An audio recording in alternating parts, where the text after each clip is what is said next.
the United States can pay any debt it has because we can always print money to do that. So there is zero probability of default.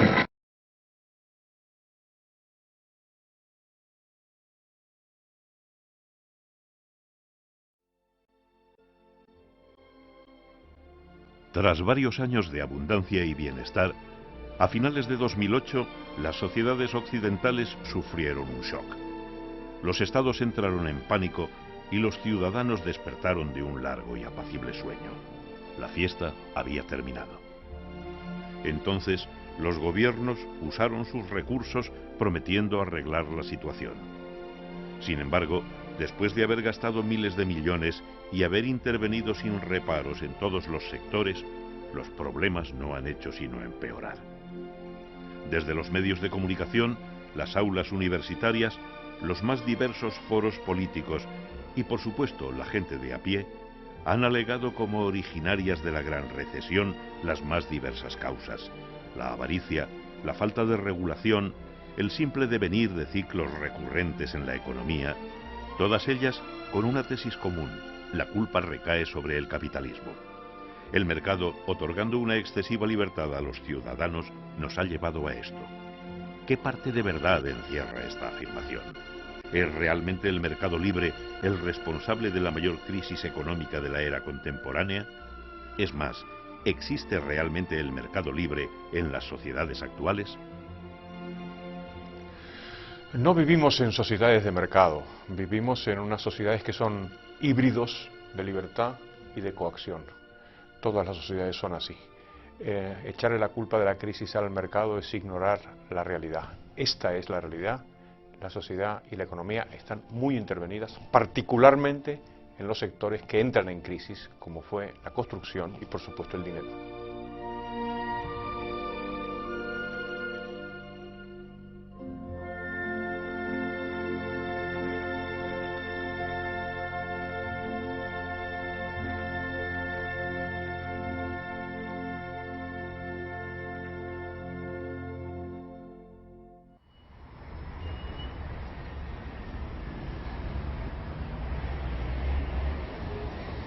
Desde tiempos remotos, las economías han experimentado repentinos periodos de fuerte crecimiento seguidos de estancamiento y crisis. Este fenómeno, conocido como ciclo económico, no solo ha condicionado el desarrollo de las distintas sociedades, sino que por su continuada recurrencia ha hecho que las mismas terminen por acostumbrarse a él. Hoy la gente está más familiarizada que nunca con términos como crisis económica o inflación, dando por hecho su carácter inevitable. Sin embargo, ¿son los ciclos económicos inevitables? ¿Es realmente el capitalismo el culpable de estos inexplicables episodios en los que todos parecen equivocarse de manera masiva? Estas preguntas no son meramente académicas. La gente, más aún cuando está pagando sus consecuencias de manera dramática, necesita y merece saber su respuesta. Es importante entender que si hay un sector intervenido en las actuales economías es el sector financiero y bancario, y que por tanto la crisis que actualmente nos asola no es una crisis de la economía de mercado, sino todo lo contrario. Aquí lo que sucede es que vivimos en una época de socialismo monetario absoluta, ¿no? Empezando porque el Banco Central es un monopolio público, porque el dinero o los pasivos que emite el Banco Central no son convertibles en nada, ni siquiera en oro. I think we live in a sort of modern, technologically advanced manifestation of the Soviet Union, actually. I think it's much more like that. It's very central planning controls everything now. All the power has been centralized, you know, in the US at a federal level, in Europe at a federal level. So I think that there really are no free markets anymore, just interventions. Luego tenemos un órgano de planificación central, tenemos toda una maraña de regulación administrativa que establece o regula minuciosamente el comportamiento de los agentes financieros y un dinero público. Si esto es una economía de mercado, pues que baje Dios, venga y nos lo explique. Esto es socialismo puro y duro en pleno siglo XXI.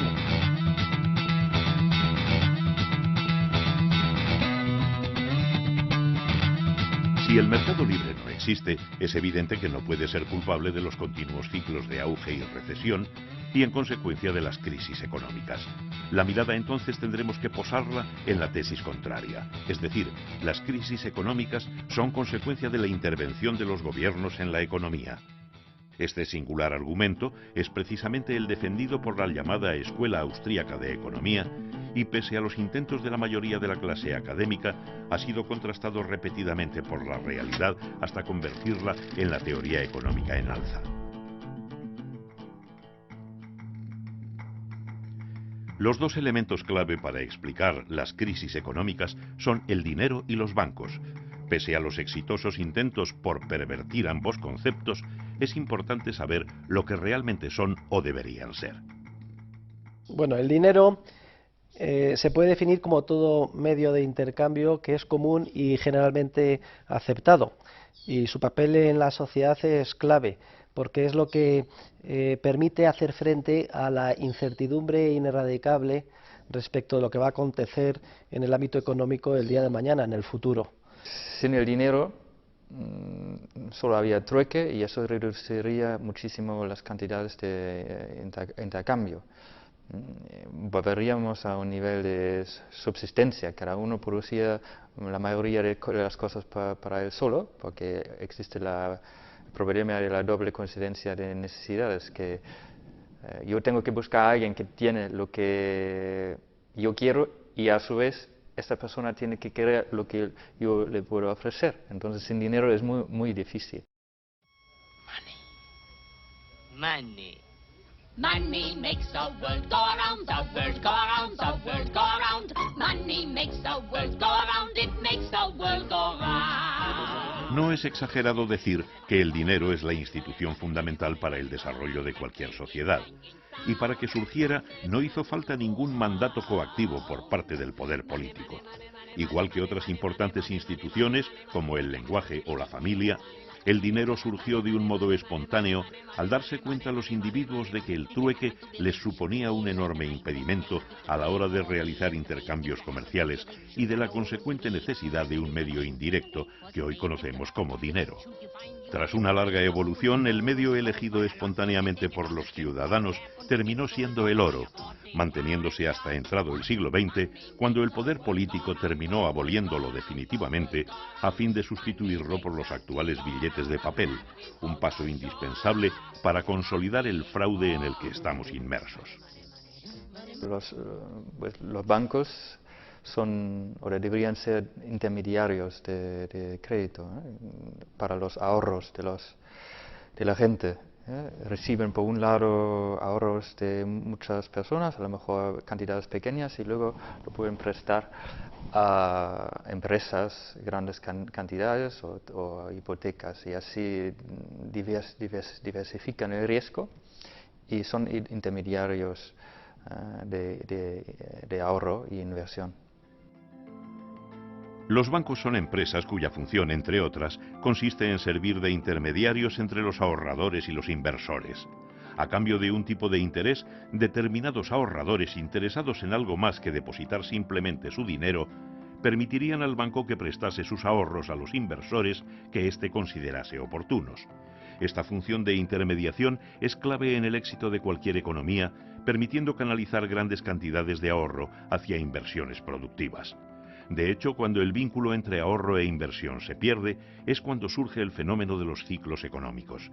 Ahora bien, si el banco solo puede prestar aquello que otros han ahorrado antes, ¿cómo es posible que este vínculo se rompa?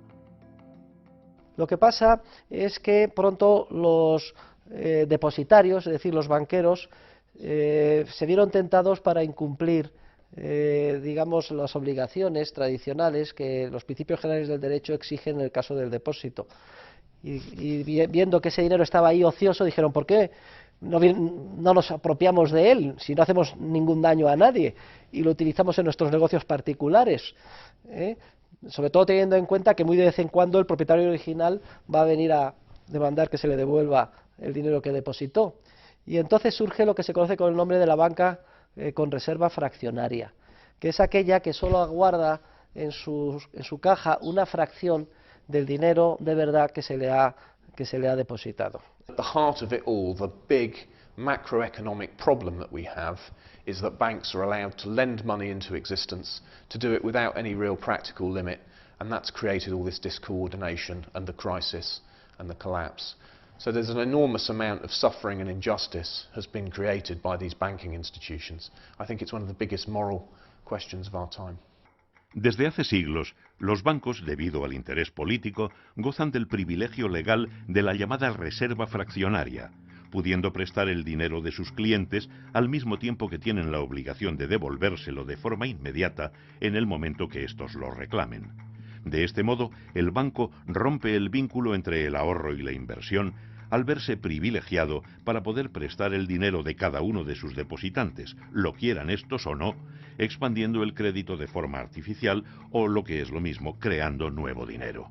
Así, cuando una persona deposita 10.000 euros en el banco, este, en vez de guardarlo todo, solo está obligado a guardar legalmente un 2%, pudiendo prestar a otro cliente el resto. Este cliente lo usará para, por ejemplo, comprar un coche.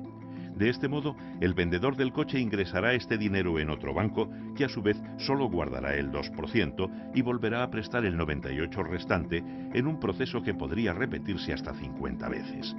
En nuestro caso, con una base de dinero efectivo de 10.000 euros iniciales, se llegaría a obtener una oferta de 500.000 euros, siendo este dinero de nueva creación la semilla que alimenta la crisis. The Cobden Centre survey, we commissioned a reputable polling company to survey 2,000 people, and I believe it might even be as high as 74% think that the money that they deposit in a bank is theirs, when of course the legal relationship is you deposit the money, you lend the money. That's in effect another word for saying you lend the money to the bank, and the bank physically then owes you a debt obligation back. Si cogemos las estadísticas de la oferta monetaria en los países más avanzados, tan solo está plasmado en dinero en efectivo, hoy en día, por ejemplo, en euros, dólares, billetes de euros, dólares o moneda fraccionaria, en torno al 10% o menos del 10% de la masa monetaria. Las otras 9 décimas partes son precisamente esos apuntes contables en los libros de los contables de los bancos, en el pasivo de los bancos. Por eso a mí me hace mucha gracia cuando la gente dice ¿dónde está el dinero? ¿Que ha desaparecido? No, es que es un dinero virtual, que con la misma facilidad que se crea, simplemente haciendo un apunte contable, desaparece. Now, just remember that this thing isn't as black as it appeared.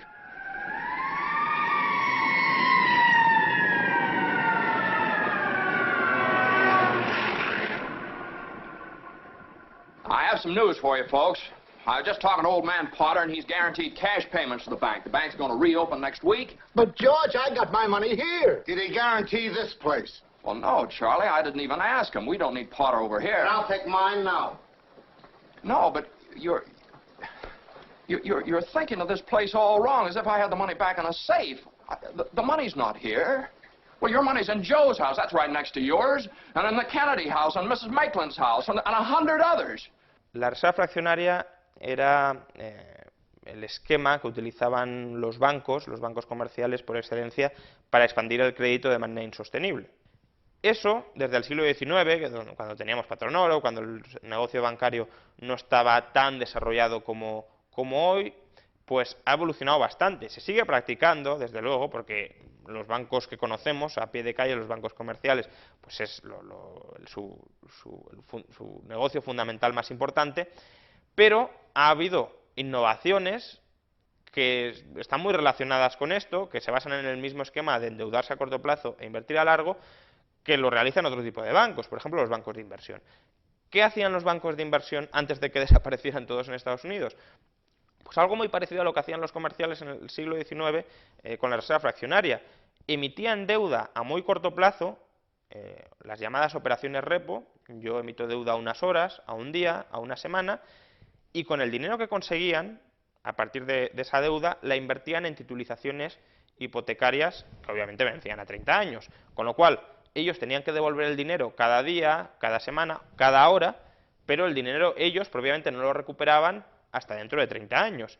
Con lo cual, ¿su estrategia cuál era? Bueno, pues me voy a ir refinanciando continuamente en el mercado. Si me vence a un día mi deuda, pues ese día digo, oye, ¿me prestáis a otro día? Y así pues voy encadenando hasta que o bien cobre la hipoteca o bien le venda a otro señor la hipoteca a un mayor precio, la titulización hipotecaria, a un mayor precio al que la he comprado. Entonces es básicamente el mismo esquema de funcionamiento, endeudarse a muy corto plazo e invertir a muy largo plazo. Pese a que no podamos establecer un punto claro en la historia a partir del cual comenzó a forjarse el fraude, es verdad que se encuentra un buen antecedente cuando en el año 1844, en Inglaterra, hartos de los continuos ciclos económicos de burbujas y recesiones, exigieron con la llamada ley de Peel un coeficiente de caja del 100% en dinero de verdad, que entonces era oro, en relación con la emisión de papel moneda. El problema es que los legisladores olvidaron incluir también la prohibición de emisión sin respaldo a los depósitos a la vista, de modo que los bancos, sin necesidad de emitir papel moneda, podían seguir creando nuevo dinero mediante simples apuntes contables en sus libros. Claro, esto hizo que los ciclos continuaran, las burbujas continuaran. Las burbujas, resultado de la creación de préstamos sin respaldo de ahorro real, que terminaban en última instancia en una crisis financiera cuando la gente se daba cuenta de que todo era artificial, ¿no? Entonces, se pone de manifiesto que cada un número regular de años, los banqueros privados, cuando vienen las crisis financieras, son insolventes porque no tienen el dinero en efectivo, en oro, necesario para devolver todos los depósitos que han creado. Y entonces, ineludiblemente, es necesario crear un prestamista de última instancia que les salve de los apuros cada vez que vienen mal dadas. Claro, para poder salvar a los banqueros privados cada vez que viene una crisis financiera, es necesario que este banco principal, prestamista de última instancia, sea capaz de generar de la nada toda la liquidez necesaria para tapar los agujeros de los bancos privados. Y eso no se puede hacer con oro, porque no se puede crear de la nada oro. La tan ansiada piedra filosofal que buscaban los gobernantes medievales, pues no se encontró nunca. Entonces no hay más remedio que eliminar el oro como, digamos, patrón monetario y sustituirlo por un sistema monetario puramente papel, es decir, lo que se conoce con el nombre de las leyes de curso legal o forzoso. El Banco Central es una especie de negocio o de relación entre el poder político y una parte del sistema financiero. Originalmente los bancos centrales eran privados. Entablaron una relación con el gobierno de tal manera que el gobierno les decía: te otorgo el monopolio de la emisión de moneda, que es un negocio extraordinario, y a cambio tú me financias. Luego vemos cómo el error de la ley de Peel lleva, por un lado, a la aparición del prestamista de última instancia, el Banco Central, y por otro lado, a la eliminación paulatina del oro y a su sustitución por un sistema puramente fiduciario tipo papel, en este caso, libras de papel. Whereas in 1971, the Bretton Woods system folded completely with the closing of the gold window by the Nixon administration in the US, leading us into a world of global paper currencies, where every currency in the world is confidence-based as opposed to being physically backed. I have directed Secretary Connally to suspend temporarily the convertibility of the dollar into gold or other reserve assets, except in amounts and conditions determined to be in the interest of monetary stability and in the best interest of the United States. En conclusión, el sistema financiero actual, basado en la creación de los bancos centrales, la sustitución del dinero real por billetes de papel y el privilegio legal a los bancos privados para que puedan manejar a capricho los ahorros de sus clientes, es la clave para que el poder político siga a costa de su propia supervivencia, provocando tanto las crisis económicas como sus dramáticas consecuencias. Los gobiernos quieren gastar. Y impuestos no son muy populares, porque la gente ve claramente que el gasto del gobierno tiene un coste, que son los impuestos que le quitan el dinero. Entonces, otra forma de financiar los gastos es por la producción de nuevo dinero. Entonces, el gobierno gasta más que recibe en impuestos, por la diferencia imprime bonos estatales. Luego el sistema financiero, los bancos, compran una gran parte de estos bonos y luego el Banco Central compra estos bonos. En los Estados Unidos los compra directamente o en la Unión Europea, en la zona euro, lo acepta estos bonos como colateral para nuevos préstamos a los bancos. Entonces los bancos reciben nuevo dinero que pueden expandir el crédito y los precios suben. Entonces la gente paga también para los gastos públicos, pero paga por la inflación y no lo relaciona a esto. Entonces más popular, porque si tú subes impuestos, los votantes te van a castigar probablemente, pero con el déficit público que se financia con la monetización y la inflación, la gente no te castiga o no te castiga tanto. Tenías razón, Teofilito, ganar dinero es muy divertido. Y está chupado con el duplicacharro multigisme. Casi tan chupado como gastando. ¡Oh, no! No me digáis que habéis gastado dinero duplicado. Claro, ¿qué tiene de malo? ¡Que si sigue duplicando se podría hundir la economía! ¿Por qué dice eso? ¿Es que no lo veis? Si todos lo tienen, perderá valor, los precios subirán y todo el mundo querrá tener más y más dinero. ¡Será el caos! $10.000, precio exacto. Hoy no llevo cambio. La inflación, la gente no la percibe como impuesto, la percibe como una política monetaria más, como una herramienta más para solucionar determinados problemas en determinadas circunstancias, y la realidad es que empobrece a todos los habitantes por igual, porque lo que hace es mermar la capacidad adquisitiva. Mermar la capacidad adquisitiva de un pobre, una persona que tiene una renta baja, no es lo mismo que mermarla de un rico, un señor que tiene una renta alta. Entonces es mucho más grave o descansa mucho más sobre los hombros de los pobres. En la práctica, la señal que provoca el inicio del ciclo económico es la bajada de los tipos de interés. Cuando estos caen, los empresarios se lanzan a iniciar negocios nuevos que parecen ser rentables. Esto es así cuando los tipos de interés bajan por causas naturales, como el aumento del ahorro real de la gente. El problema es cuando la bajada de los tipos de interés se produce por la manipulación de los bancos centrales y los gobiernos, llevando con ello a los empresarios a cometer errores fatales de un modo masivo. Es verdad que en principio se producirá un auge económico, se reducirá drásticamente el desempleo, subirán las bolsas, aumentará el valor de las inversiones y con ello la ilusión de la gente que creerá por fin posible llevar un mejor estilo de vida. Sin embargo, antes o después, todo termina revelándose como una gran mentira. Resulta que como la bajada inicial de los tipos de interés era artificial, los proyectos emprendidos por los empresarios y con ellos todos sus aparentes beneficios resultan ruinosos. Ruinosos tanto para la gente como para los propios bancos, que haciendo uso de su privilegio legal, no solo habrán prestado el dinero de aquellos que no querían prestarlo, sino que se lo habrán prestado a gente que ahora será incapaz de generar los beneficios suficientes para devolverlo y que además lo tendrán invertido en bienes con un valor inflado que está a punto de caer. Así, una vez que terminen subiendo los tipos de interés, el banco sufrirá unos problemas de morosidad que ni siquiera podrán arreglarse quedándose con el patrimonio del moroso, cuyo valor estará a la baja, llegando a una situación tan dramática que ni siquiera los bancos centrales podrán hacer nada para arreglarlo.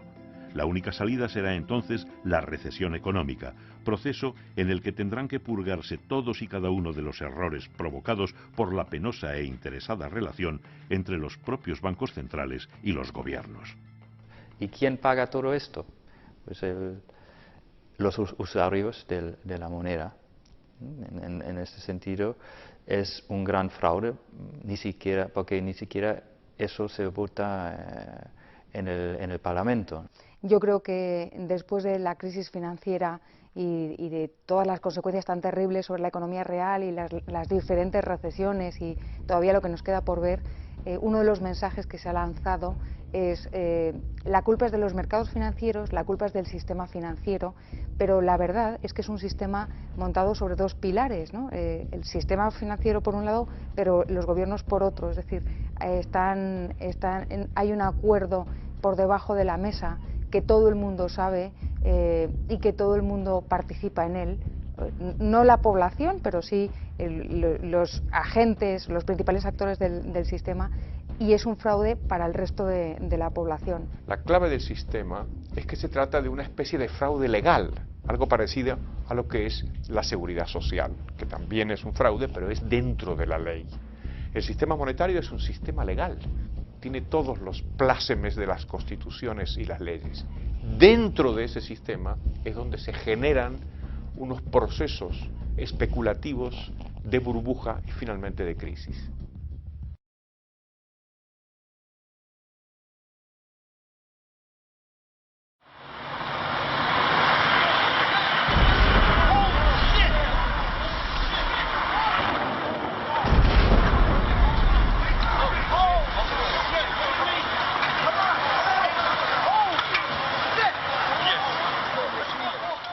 Es muy difícil ponerle una fecha a la crisis, pero si estamos de acuerdo de que la crisis tiene que haber venido del periodo de expansión anterior, probablemente podemos encontrar la raíz de la crisis en torno a la caída de las Torres Gemelas, digamos, para buscarle una fecha.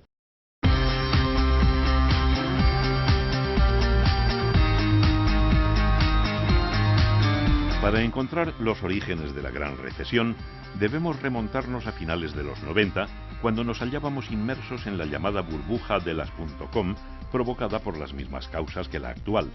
La bolsa de Estados Unidos llegó a su nivel más alto de la historia y las empresas tecnológicas prometían unos beneficios sin precedentes. Pero todo era una ilusión.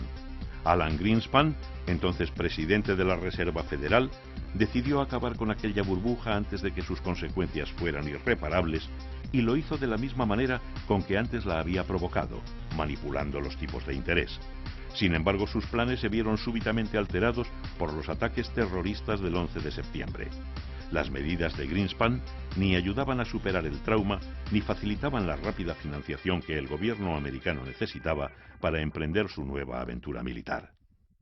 You feel that your ideology pushed you to make decisions that you wish you had not made. Well, remember that what an ideology is a conceptual framework with the way people deal with reality. Everyone has one. You have to exist, you need an ideology. The question is whether it is accurate or not. And what I'm saying to you is, yes, I found a flaw. I don't know how significant or permanent it is, but I've been very distressed by that fact. Debido o no a este profundo error intelectual, los tipos de interés volvieron a ser manipulados tanto por la propia Reserva Federal como por el Banco Central Europeo, inundando el mercado con nuevo dinero. Si los bancos este dinero de nueva creación en forma de depósitos, que crean de la nada entregando una chequera, lo gastaran en bienes y servicios de consumo, hombre, esto distorsionaría, pero sería relativamente inocuo, solo afectaría o impactaría en el precio de esos bienes y servicios de consumo. El problema gravísimo es que el dinero de nueva creación lo prestan.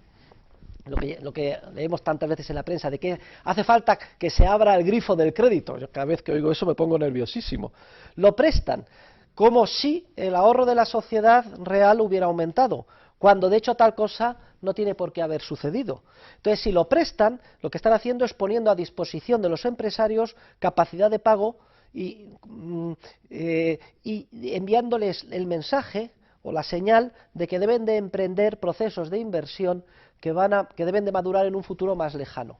Por ejemplo, el millón de viviendas que se han construido en nuestro país en la época de la burbuja, etcétera.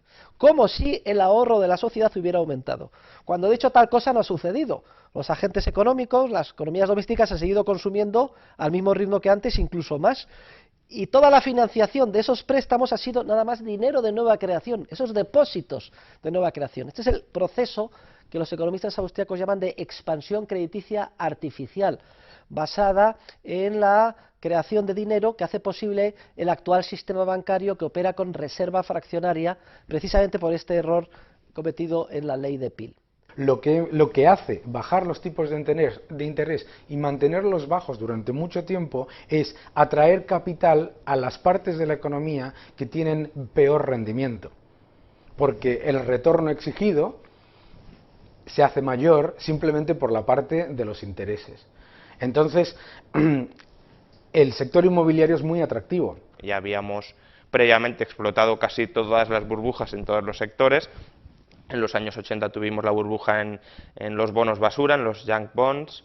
En la década de los 90 la burbuja de las .com, con una mini burbuja inmobiliaria a principios de los 90 y posteriormente pues una burbuja en el sector inmobiliario. Creo que era The Onion que decía que la economía estadounidense busca una nueva burbuja para salir de la recesión de la burbuja anterior, ¿no? Pues algo así. Según avanzaba la manipulación de los gobiernos y sus bancos centrales, más parecía haberse encontrado de nuevo el secreto de la prosperidad. Se alimentó la ilusión de la gente, crecieron los salarios, aumentaron los beneficios de las empresas, subieron las bolsas. El sector inmobiliario en concreto parecía engordar indefinidamente y los bancos, igual que muchos empresarios, vieron en él una enorme oportunidad de negocio. Oportunidad que en su caso se veía acrecentada por el privilegio legal de poder disponer libremente del dinero de sus depositantes, lo que les llevó a conceder préstamos incluso a gente que a todas luces sería incapaz de pagar sus deudas. Las hipotecas llamadas subprime son nada más que un ejemplo de lo que sucede cuando el crédito se expande de manera desordenada, muy por encima de lo que son los ahorros de la gente. Esto es simplemente cuando hay crédito fácil. Cuando hay crédito fácil, se rebajan los requisitos para conceder créditos. Y al final lo que pasó es que simplemente se daban créditos a cualquiera. No era necesario que uno demostrara tener ningún aval. Aparte de las maneras que ya se han explicado, los bancos comenzaron a financiarse vendiendo préstamos, llamados titulizaciones, que ellos mismos habían concedido. Básicamente, una vez que un banco había concedido, por ejemplo, 100 hipotecas en Estados Unidos, podía hacer con ellas un paquete y vendérselo a cualquier inversor que estuviera interesado en la rentabilidad que de ello pudiera obtener, ya fuera un fondo de pensiones suizo o un banco japonés. De este modo, el banco americano recuperaba inmediatamente la inversión realizada y podía lanzarse a conceder nuevos préstamos que a su vez vendería más tarde, volviendo a empezar el proceso. Por eso, cuando más tarde estalle la crisis en Estados Unidos, los efectos se harán sentir por todo el mundo. Los nombres de los bancos que gracias a la intervención estatal hicieron de esta actividad su principal negocio, no tardarían en aparecer a diario en las portadas de todos los periódicos unos años después. Pensaban que la burbuja iba a continuar. Entonces, casi daba igual si la gente no puede pagar su hipoteca, aunque el riesgo estaba muy alto que no iban a pagar, porque al final el banco entonces recibe la casa. Y como la casa sigue creciendo en valor, pues se quedan con la casa y luego la vendan con un beneficio, ¿no? Es decir, pensaban que la burbuja iba a continuar. Y eso pensaba incluso Bernanke, que dijo que nunca había un periodo de tiempo en los Estados Unidos donde en todos los Estados Unidos bajaban el precio de las casas. Es decir, todos estaban en esta burbuja que iba a continuar. What I think is more likely is that house prices will slow, maybe stabilize, might slow consumption spending a bit. I don't think it's going to drive the economy too far from its full employment path, though. No solo las ilusorias perspectivas económicas alentaban a los bancos a unas prácticas que terminarían descubriéndose como suicidas. Por si fueran pocos sus privilegios legales, los gobiernos dedicaron sus energías a que sus actividades no decayeran. Un ejemplo muy claro fue la labor llevada a cabo por las compañías hipotecarias Freddie Mac y Fannie Mae, que básicamente dedicaron sus esfuerzos a la lucrativa tarea de adquirir las titulizaciones de hipotecas que ya habían vendido antes los bancos, reempaquetarlas y volverlas a vender, sabiendo que contaban con el respaldo implícito del gobierno americano, de modo que si quebraban, sabían que el gobierno se haría cargo de su deuda, como finalmente pasó. Hasta entonces, sin embargo, su actividad servía para que los bancos contasen con nuevos fondos, reiniciasen el proceso, titulizando no solo hipotecas, sino préstamos al consumo, a estudiantes, a la adquisición de coches, y engordasen la burbuja aún más, expandiéndola a otro tipo de negocios, entre los que destacaron las aseguradoras financieras y las agencias de calificación. Las agencias de calificación básicamente se dedicaban a, cuando los bancos titulizaban, o emitían deuda para financiarse ellos mismos, decían, bueno, esta titulización o esta deuda es de esta calidad, de muy buena calidad, por ejemplo, y por eso cobraban. Y luego las agencias aseguradoras lo que hacían era asegurar, como su nombre indica, que si quebraba, o si se impagaba, mejor dicho, esa deuda, ellas responderían a través de un instrumento financiero llamado CDS, ¿no? Seguro contra riesgo de impago. Al principio todo iba muy bien. ¿Por qué? Las aseguradoras mismo pues iban asegurando, y como nadie impagaba, pues cobraban por la prima del seguro, pero no desembolsaban nada. Y luego las agencias de calificación, porque normativamente, por regulación, era obligatorio pasar por ellas. Con el paso del tiempo, como la manipulación de los bancos centrales y los gobiernos hizo que la inversión se focalizara en actividades tan concretas como la inmobiliaria, no tardó mucho en desvelarse la falta de inversión en otros sectores como las materias primas, vitales a la hora de seguir construyendo. Esa falta de inversión supuso una intensa subida de precios que los beneficiados por la expansión crediticia trataron de repercutir con poco éxito a los consumidores, provocando en última instancia el cierre de muchas empresas y el consecuente despido de trabajadores. Si tú repercutes aumentos de costes en toda la economía a los consumidores se les acaba la renta. Entonces, tú tienes que, como consumidor, tienes que empezar a discriminar. Me han subido un 20% la gasolina y me han subido la comida un 30%. Pues si te elevan el precio de los alimentos un 30% y el de la gasolina un 20%, o al revés, vamos, tú tienes que elegir, ¿viajo menos o como otro tipo de productos más baratos? Y al elegir, pues estás quitándoles demanda a unos y dándosela, o manteniéndosela, mejor dicho, a otros. Ante esta situación, Greenspan comenzó a elevar tímidamente los tipos de interés que él mismo se había encargado de bajar hasta entonces, con las consecuencias que ya sabemos. Pero el mal ya estaba hecho. Los sectores más inflados por el auge artificial de los años precedentes comenzaron su contracción siendo incapaces de hacer frente a la subida de precios de las materias primas. Las empresas comenzaron a quebrar, especialmente durante 2007, dejando a la gente en el paro y con enormes deudas a las que hacer frente. Los impagos de la subprime se dispararon, lo que rápidamente arrastró a aquellos inversores de todo el mundo que habían adquirido esas hipotecas. La enorme manipulación por parte de los gobiernos y los bancos centrales quedaba ahora en evidencia, y con ella el inmenso volumen de errores de inversión que había provocado. Around the world, both Asian and European shares are sharply lower. Asia's biggest stock exchanges are closed, but En la época de la burbuja todo el mundo está encantado y nadie se atreve a parar la fiesta. W takim krótkim okresie, jak już powiedzieliśmy, następuje krach.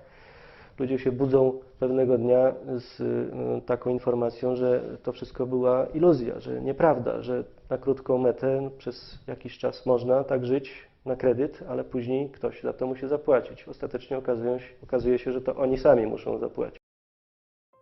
Conforme las titulizaciones y demás deudas resultaban impagadas y degradadas de calificación, los inversores sentían cada vez más ansias por desprenderse de ellas. Cuando en verano de 2007 se produjeron los primeros avisos serios de que algo grave pasaba, los bancos centrales, presos del pánico, se embarcaron en una suicida huida hacia adelante, inyectando a los bancos aún más dinero a fin de generar confianza. La Reserva Federal, ya con Bernanke a la cabeza, va aún más lejos, reduciendo en apenas 8 meses los tipos de interés del 5,25 al 2%, tratando de arreglar el problema del mismo modo con que antes se había creado. Como era de esperar, la situación se agravó al acentuarse la inflación, especialmente en el mercado de las divisas y sobre todo en el de las materias primas. La conjunción del paro, la merma del poder adquisitivo, las regulaciones estatales y sobre todo la continuación de un ajuste de la estructura productiva que aún no había finalizado, provocaron que los impagos a los bancos continuaran creciendo hasta que a mediados de 2008 se produjo la primera quiebra sonada del sistema bancario estadounidense.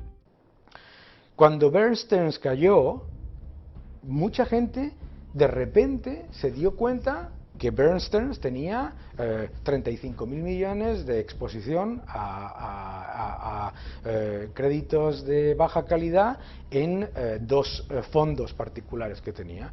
Eso no lo sabía prácticamente nadie. Lo sabían Y lo habían dicho y lo estaban diciendo una y otra vez inversores que estaban constantemente hablando del riesgo de la burbuja.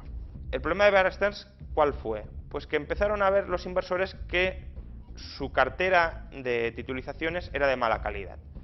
Tenía un impago, una ratio de impago muy grande. Entonces, claro, tú como inversor te planteabas, ¿debo refinanciar a Bear Stearns si sus inversiones tienen un agujero muy grande, si hay un riesgo de impago muy grande? Porque en cualquier momento, si yo le refinancio, me puede dejar de pagar a mí porque no se va a cobrar de las hipotecas. Entonces, empezó a cundir un lógico nerviosismo, la gente le dejó de prestar, como Bear Stearns no tenía prácticamente líquido, activos líquidos, la tesorería en 3 días le desapareció y dijo, ¿ahora qué hago? Bear Stearns fue el mini shock, porque Bear Stearns por lo menos se generó con de una manera abierta en el mercado. El gobierno apoyó ligeramente a Bear Stearns, pero JP Morgan compró los activos. Fue una quiebra ordenada. El problema fue Lehman. Pronto corrieron rumores acerca de la solvencia de Freddie y Fannie, por lo que el gobierno americano anunció que en caso de ser necesario las rescataría. Pese a la aparente calma que estas declaraciones supusieron, la primera semana de septiembre de 2008 se hizo evidente la quiebra de ambas, optando el gobierno por invertir $200.000 millones en ellas. Why do you feel so compelled to do this? And in the end, could this cost several $100 billion? Harry, these companies are so big and so interwoven into the financial markets and our financial system, we had no choice. De nada sirvió. Solo una semana después, además de anunciarse que Merrill Lynch se vendía a precio de saldo, se produjo la mayor quiebra de la historia. Todos los bancos tenían deuda o titulizaciones garantizadas por Freddie Mac y Fannie Mae. Entonces, si los bancos de inversión habían invertido en esto y estos activos ya empezaban a ser de mala calidad porque estaban rescatadas, ¿qué pasaba con esos bancos? Y ahí, pues, a Lehman Brothers le pasó algo muy parecido a Bear Stearns en marzo. El problema para mí empezó realmente con Lehman, que fue cuando se empezó a constatar de manera evidente que los estados decidían quién se rescata, quién sobrevive y quién no. There's no public money for a bailout of Lehman Brothers. And even if the money were accessible, there would be no political will. Political will? Was it political will to bail out Fannie and Freddie? Things were different then. 5 days ago. Se le cortó la financiación en el mercado, no pudo refinanciarse, pero tampoco, y no está claro por qué, no quiso acudir a la Reserva Federal. Lo que se intentó fue que algún grupo extranjero lo comprara. ¿Qué pasa? Que lo quisieron comprar a un descuento tan grande que el propio CEO de Lehman Brothers dijo que era inaceptable. Y él jugó la baza de, pues, si no me dais mejores condiciones, quiebro. Él debía considerar que era una amenaza muy creíble. ¿Por qué? Porque era un banco too big to fail, ¿no? Era un banco que no se podía permitir que quebrara. Y ahí se permitió que quebrara. Y al quebrar, pues, digamos que todo el castillo de naipes de expectativas sobre el que se había construido el sistema financiero mundial, que los bancos nunca iban a quebrar, pues se vino abajo. Se introduce tal nivel de incertidumbre en el mercado sobre los activos que estos bancos tienen, que estos bancos, ellos mismos, dejan de prestarse entre ellos. Luego también la agencia aseguradora AIG, como se empezaron a multiplicar los impagos y tenía tantos seguros contra impagos, pues también empezó a recibir un montón de reclamaciones de reponme el capital y no podía hacer frente a ello, con lo cual fue otra que tuvo que ser rescatada porque si no habría quebrado y se consideraba inaceptable que quebrara. Al final, ¿qué sucedió? Bueno, pues la Reserva Federal sostuvo el crédito a corto plazo. Solo prestaba a corto plazo la Reserva Federal, no como luego, que se ha puesto a comprar activos a 30 años, que eso es una barbaridad. Y bueno, aguantó el sistema. Y luego, el gobierno de Estados Unidos, por otro lado, lo que hizo fue recapitalizar los bancos con dinero público. Que no es ni mucho menos la opción preferible, pero tampoco fue pues un disparate absoluto, porque en Estados Unidos, afortunadamente, el activo de los bancos tenía partes muy malas, pero también tenía partes relativamente aceptables, con lo cual a los pocos meses del rescate pudieron devolver todo el dinero. Ya digo, no fue la mejor opción, habría habido otras opciones mejores, pero no fue el disparate como se pudo hacer en otros países como Islandia, que quiso rescatar todo su sistema bancario sin tener ninguna posibilidad real para ello.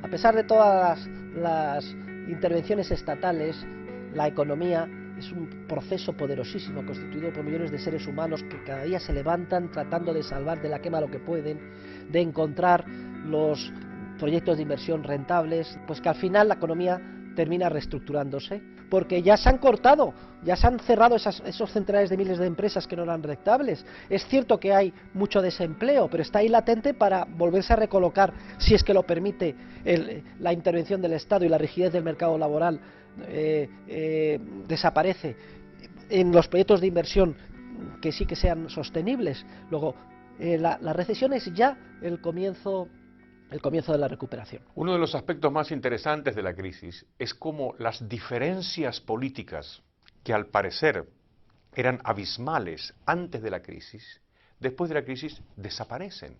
Y todos los gobiernos del mundo han salido a expandir la oferta monetaria con rescates bancarios, a subir los impuestos, a subir el gasto público, todos.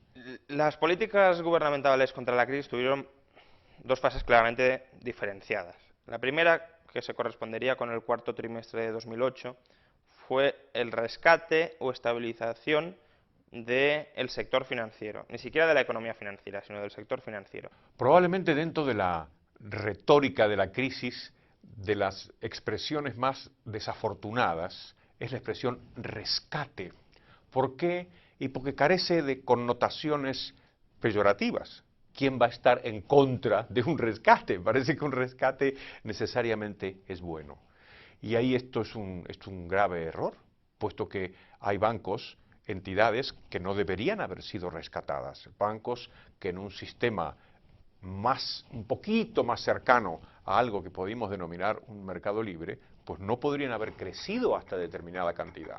Y desde luego no tienen por qué haber sido rescatados con dinero público, que es lo que ha pasado en casi todo el mundo. La manera correcta de haber hecho esto, y que no habría costado ni un solo euro y además, o dólares, y además se habrían asignado exactamente las pérdidas a los responsables de ello. Bueno, lo primero, los bancos que sean insolventes, los accionistas lo pierden todo. Es de sentido común. Una empresa que está quebrada es una empresa que pierde, cuyos accionistas lo pierden todo, por definición. Luego, como tenemos un exceso de deuda sobre el activo, de pasivo sobre activo, que así se define la quiebra, sería cuestión de convertir una parte de esos pasivos en fondos propios. Esta operación se conoce como capitalización de deuda y también es bastante recurrente en el sector privado empresarial distinto del financiero. De manera que, por ejemplo, los acreedores de deuda subordinada, que es una deuda basura básicamente, se convierten en accionistas. No cobran el dinero, porque obviamente el banco está quebrado, no cobran nada, o no cobran en dinero, sino que cobran en acciones. Luego, si ni siquiera con los deudores subordinados conseguimos reflotar el banco, pues ya vamos escalando un poco, ¿no? Pasamos a los acreedores a más largo plazo, a los acreedores que han comprado otros instrumentos de riesgo, etc. Lo último que habría que tocar serían los depósitos a la vista, porque claramente quien ha metido dinero en un depósito a la vista en un banco no es porque esté esperando hacer una inversión especulativa a largo plazo.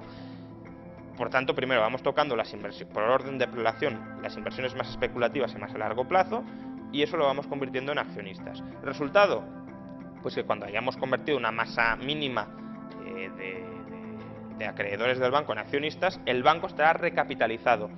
Si hay pérdidas, por ejemplo, si las acciones caen mucho de precio por debajo de lo que esperaban cobrar los acreedores, pues lo siento mucho, pero usted invirtió en el banco a riesgo y se ha arriesgado a perder dinero. No habría que haber metido ni un solo euro o dólar del contribuyente. Y tampoco es que sea una conversión tan exagerada de deuda. Para que nos hagamos una idea, la mayoría de bancos estadounidenses, convirtiendo menos del 5% de todos sus pasivos, estaban recapitalizados automáticamente. Muy al contrario, los estados optaron por rescatar a la banca jugando con el dinero de los contribuyentes. La manera más escandalosa fue la llamada creación de un banco malo, como sucedió en Irlanda. Mediante esta fórmula, el sector público optaba por comprar a los bancos todos sus activos tóxicos a precios inflados, de modo que la inversión nunca sería recuperada. Otra manera, puesta en práctica en Estados Unidos, consistió en convertir al Estado en accionista de los bancos, con la arriesgada intención de, cuando se normalizase la situación, poder recuperar lo invertido. En ambos casos se manifestó de nuevo la privilegiada situación de la banca y los ciudadanos tuvieron que soportar cómo su dinero era usado para salvar a unas empresas insolventes que además podían seguir repartiéndose dividendos y remunerando a sus directivos como si nada hubiera pasado. Una vez se consiguió la estabilización del sistema financiero, se pensó que lo único que hacía falta para ya volver a recuperarnos era que a la economía real, que había quedado un poco pachucha, pues darle alguna alegría, estimularla un poco. Y eso se intentó a partir de enero-febrero de 2009. Ahí se implementaron una enorme cantidad de planes de estímulo para la economía. En esto consiste el Plan Español de Estímulo de la Economía y el Empleo, que desde hoy vamos a llamar Plan E. ¿Qué sucedió? Pues que claro, ¿quién compró esa deuda pública durante años? El sistema bancario. Cuando se empieza el proceso de endeudamiento de los estados, se continúa con el proceso del endeudamiento de los bancos. Y ese ha sido, es difícil decir quién fue primero, la gallina o el huevo, pero lo que sí es fácil es decir que lo que hemos tenido ha sido un proceso en el que los dos estaban participando del mismo problema e impulsando el mismo problema a la vez. La estabilización y el rescate del sistema financiero, que como digo tenía su parte de lógica, que habían acometido a finales de 2008, se truncó en 2010 y sobre todo en 2011. ¿Por qué? Porque contaminaron todo el balance de los bancos y lo contaminaron con activos tóxicos, esta vez no hipotecarios, sino de deuda pública. Y ese es para mí el mayor riesgo de la política actual, que en vez de atacar un problema de deuda como se debe atacar, que es reduciendo la deuda, se está atacando un problema de deuda con más deuda. Si suponemos que no se podrían haber corregido las cosas antes, o sea, si damos por supuesto que la historia anterior es inevitable y nos encontramos con el estallido de la crisis, ahí había que abordar diferentes soluciones. Una es la apertura de los mercados. Es importante que cuando la economía cae, cuando se restringe la actividad económica, la economía sea muy flexible para que los agentes puedan cambiar rápidamente de actividad. Cuando perciben que un sector está muy inflado, como por ejemplo sucedió con la construcción o con la banca, puedan rápidamente cambiarse de sitio. Para eso hay que cambiar la legislación laboral, hay que abrir los mercados de todo tipo. Eso es un campo. El otro campo es el campo de la hacienda. Y ahí lo que habría que haber hecho es bajar el gasto público, bajar los impuestos y bajar la deuda pública. Los gobiernos hicieron estas tres cosas al revés. Subieron los impuestos, subieron el gasto y subieron la deuda pública. Y el tercer campo es el campo bancario, claro. Intentar reformar el sistema ajustándolo de tal manera que esa capacidad natural dentro de este sistema que tiene para crear burbujas se vea un poquito mitigada en el futuro.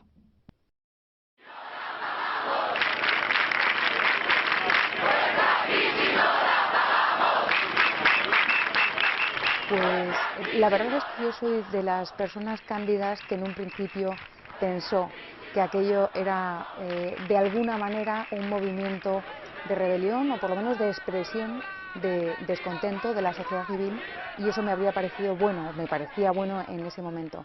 Está muy bien salir a la calle y decir nos estáis tomando el pelo, pero hay que ser consecuente y no dejarse embaucar por las fuerzas políticas que te van a seguir prometiendo el oro y el moro, ¿no?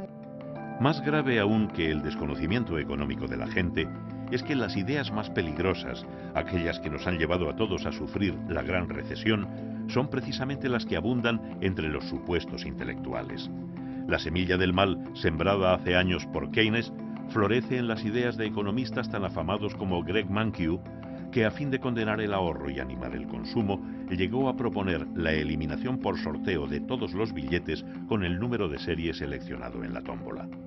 Medida apoyada por Paul Krugman, el economista que, fiel a sus ideas, en 2001 aconsejó crear la burbuja inmobiliaria y que, una vez estallada, lejos de reconocer sus errores, ha ahondado en ellos, llegando a alabar cosas como la guerra de Irak o la invención de una invasión extraterrestre. If we discovered that space aliens were planning to attack, and we needed a massive buildup to counter the space alien threat, and really inflation and budget deficits took secondary place to that, this slump would be over in 18 months. Fueron muchos los economistas que, utilizando la ciencia económica dominante y mayoritaria, decían que no había ningún problema. They tell us that we should have more credit. More credit is the thing that got us into the problem in the first place. They should tell us we should have more spending. More spending was government spending was the thing that got us into the trouble. They tell us we should have more regulation, and it's all various different flavors of regulation. It doesn't really necessarily matter what it is. It's just more of it. And all these things have failed. Absolutely failed. Por tanto, si ha fracasado toda la ciencia económica que prescribía soluciones y que no anticipaba problemas, es porque hay una crisis de paradigma, que hay que aportar, incorporar nuevas ideas que reemplacen a las viejas que se han demostrado fallidas. Austriacy ukazują przykrą prawdę, są takim posłańcem, którego lepiej uciszyć, a jeśli już nawet nie wyeliminować z gry, to po prostu lepiej uciszyć, bo oni psują dobrą zabawę. Dobrą zabawę przede wszystkim rządom, prawda, które jakoś sobie poradzą zawsze. Recuerdo que Hayek me dijo a mí en una entrevista que Keynes era un hombre muy inteligente, pero no era un buen economista. Y la verdad que si uno analiza sus teorías, ve que son bastante deficientes, y así lo han hecho pues varias escuelas de pensamiento. Pero tenía una virtud Keynes, que es que conectaba con lo que podríamos llamar el pensamiento único, el pensamiento convencional, la corrección política, que es que los mercados no funcionan, que la gente libre se equivoca y que por lo tanto es mejor que el Estado venga e intervenga en esas decisiones e imponga él un marco económico diferente. That Keynes might not have approved of the Keynesianism which came to dominate policy. In fact, I can positively say so. The very last time I saw him, about 6 weeks before his death, I was meeting him as I was still having dining rights at King's College, and I was here for a weekend, and talked to him after dinner and asked him whether he wasn't alarmed by what his pupils, naming two, I won't name now, were doing, agitating for more expansion, when in fact the danger clearly was inflation. He completely agreed with me and assured me my theory was frightfully important in the 1930s with the question of combating deflation. Trust me, if inflation ever becomes a danger, I'm going to turn public opinion around like this. 6 weeks he was later he was dead and couldn't do it. I think he would have been fighting the inflationary policy. Antes de eso, Keynes ridiculizó las críticas de economistas como Hayek respecto de que sus políticas inflacionarias serían ruinosas en el largo plazo. En su famosa respuesta se burló de ellos diciendo que en el largo plazo todos estaremos muertos. Pero ahora Keynes está muerto y nosotros estamos vivos viviendo su largo plazo. Las ideas defendidas por la Escuela Austríaca de Economía se han visto una vez más confirmadas por la realidad. y solo atendiendo a sus recomendaciones seremos capaces de no volver a caer de nuevo en los mismos errores que han generado la gran recesión. Para evitar la repetición de ciclos recurrentes de auge, crisis financiera y recesión que vienen asolando la economía de mercado desde hace 200 años, sería preciso rediseñar el sistema financiero y bancario a nivel mundial y hacerlo compatible con las exigencias de una economía de mercado, de un sistema capitalista, que se basa en el cumplimiento estricto de los derechos de propiedad. Y esto implicaría 3 reformas. En primer lugar, completar la ley de Peel allí donde quedó incompleta, es decir, exigir también el coeficiente de caja del 100% para los depósitos a la vista y equivalentes. Cuando digo equivalentes es porque la banca también vende muchos depósitos supuestamente a plazo, pero que en realidad te dicen sotoboche que los puedes retirar sin penalidad cuando quieras. Eso también son depósitos a la vista. Y es para mí un motivo de gran satisfacción que hace escasamente un año, en octubre o en septiembre del 2010, 2 diputados Tory presentaron un proyecto de ley en esta misma línea y además me citaron en el Parlamento británico. Perhaps instead we should now begin to listen to those economists who saw the credit glut that preceded the crash as the problem. The Cobden Centre, the Von Mises Institute, Herta de Soto, they all grasped that it was the overproduction of bogus candy floss credit before the crunch that gave rise to the credit crunch. It's time to take seriously their ideas on honest money and sound banking. Now, the Keynesian monetarist economists might recoil in horror at the idea. Their orthodoxy holds that without these legal privileges for banks, there would be insufficient credit.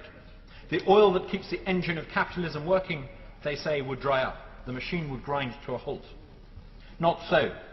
Under my bill, credit would still exist, but it would be credit backed by savings. In other words, it would be credit that could fuel an expansion in economic capacity that was consummate with savings or deferred consumption. It would be, to use the cliche of our day, sustainable. My bill would give account holders legal ownership of their deposits unless they indicated otherwise when opening the account. There would, in other words, henceforth be 2 categories of bank account: deposit-taking accounts for investment purposes and deposit-taking accounts for storage purposes. With a choice between the new storage accounts and investment accounts, no longer would private individuals find themselves co-opted as unwilling, indeed unaware, investors in madcap deals in credit instruments few of the bank's own boards seem to even understand. It's an amazing thing just how few members of parliament in the UK really understand the monetary system. It's such a fundamental institution in a society based on the division of labour, and yet most members of parliament don't study money. Even members of parliament who are good economists don't usually study the institution of money itself and the real details of the way banking works. La segunda medida esencial sería acabar con el órgano de planificación financiera, es decir, este que hemos denominado Banco Central. Los bancos centrales ya no serían precisos con un coeficiente de caja del 100% como prestamistas de última instancia, ya no habría que proteger a la banca. Si en cualquier caso de pérdida de confianza, cuando fueran los depositantes a por su dinero, siempre estaría allí. Por tanto, ya no sería preciso. Y además dejarían de actuar de manera perversa, como actualmente están actuando cuando pretenden fijar el tipo de interés. Es imposible que acierten el tipo de interés adecuado. Esto es algo que solo de manera espontánea tiene que fijar el mercado. Y mucho menos la oferta monetaria, sin conocer datos sobre cómo evoluciona la economía y la demanda. Es imposible que puedan hacerse con esa información. Conseguiríamos, por tanto, eliminar el último bastión del socialismo que ha quedado después de la caída del muro de Berlín, que son los bancos centrales. Aparte de otros efectos positivos de secundaria importancia, es que los miles de funcionarios de enorme valía que ahora pierden su tiempo en hacer daño a través de sus oficinas, pues pasarían al mercado libre y a producir bienes y servicios de calidad valorados por los consumidores y no como ahora. Luego, la segunda medida sería acabar con los bancos centrales. Y en tercer lugar, la tercera medida responde a la siguiente pregunta: ¿quién se ocuparía de la base monetaria? Y lo que propongo es la reintroducción del patrón oro, un patrón oro clásico con coeficiente de caja del 100%. El stock mundial de oro ha venido creciendo en torno al 2% al año y además tiene la ventaja de que el oro no se puede manipular ni crear al antojo de los gobernantes. El oro supone una especie de corsé que disciplina la acción de todos los agentes que participan en una sociedad y en el mercado. Por eso el oro es una institución esencial, tan importante para el avance de la civilización.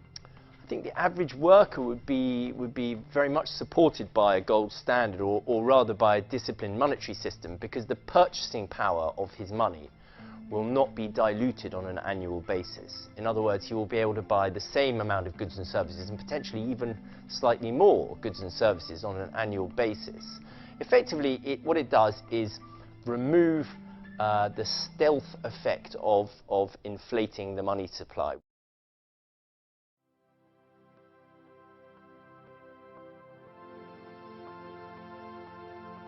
No hace tantas generaciones, los hombres y mujeres de bien arriesgaron sus vidas por recuperar la libertad que les había sido arrebatada. Muchos murieron en el intento. La historia de la humanidad no es sino la larga lucha de los hombres contra la opresión. Hoy el riesgo es menor, infinitamente menor, pero lo que está en juego es exactamente lo mismo. Hemos visto cómo los individuos han enfrentado multitud de crisis a lo largo de la historia, y de todas ellas han salido con un poder político más fortalecido. ¿Hasta cuándo seguiremos cometiendo el mismo error? Tenemos la obligación moral de conquistar para siempre la libertad. Es nuestro momento. Y separar completamente el poder político de las finanzas es el paso fundamental para conseguirlo. Solo así alcanzaremos la verdadera libertad, y con ella la paz y la prosperidad. De nosotros depende.